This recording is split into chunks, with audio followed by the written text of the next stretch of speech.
Welcome to Top 5 Explosion, your one-stop show for the top of the top in a video game universe. When you're depressed, you can either medicate yourself or beat the crap out of something. There's a third option, video gaming. In this episode of Top 5, we explore the best antidepressant video games. What the fuck?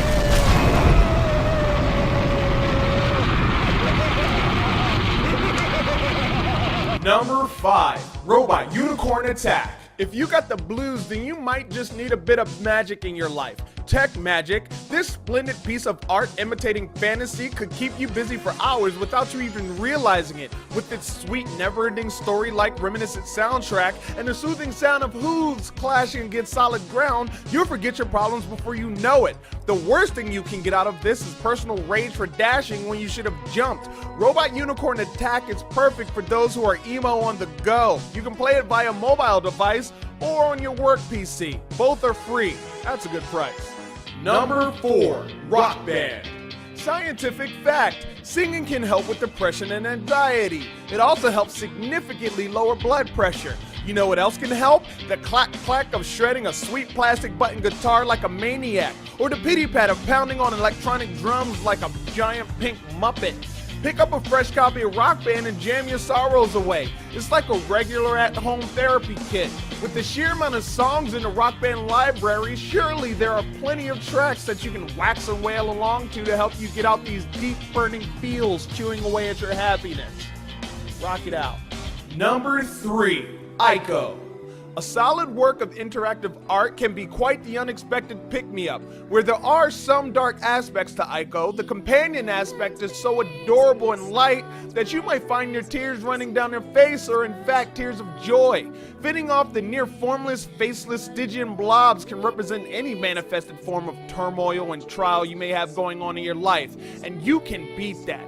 Ico is not some head and shoulders muscle-bound, overconfident, ultra-able-body hero. He is small and thin, but persistent and willing to push through and protect. That's something a lot of us can relate to.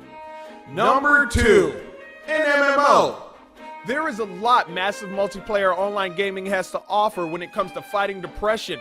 Land exploration, fetch quests, currency farming, raids, level grinding. Those things alone will help you forget a lot of stuff real fast. Look how many South Korean parents forgot to feed their children. The best thing MMOs have to offer is a sense of community, especially if you're a part of a guild.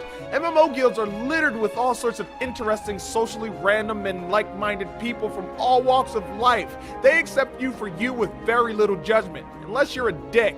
If you aren't in a guild, spark up conversation in the global channels. They're almost always guaranteed spontaneous laughs. Number 1, Dead Rising 2.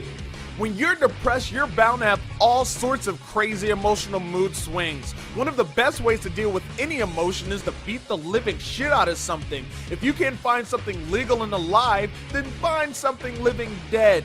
The fun zone of Dead Rising 2 is the fact that there are so many different creative ways to disembowel your unfortunate flesh-eating victims. In the end, you can actually feel better about yourself. You freed them from the monotony of shuffling along, moaning and groaning about.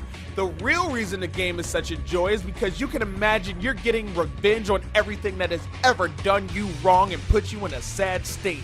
Take that, sadness. Well, that's it for this episode of Top 5. Are there emotion-freeing games you think should be on this list? Well, then subscribe up top and vote on Ranker's Top 10 games to play when you're depressed in the link in the description below. I'm Flitz, and you'll hear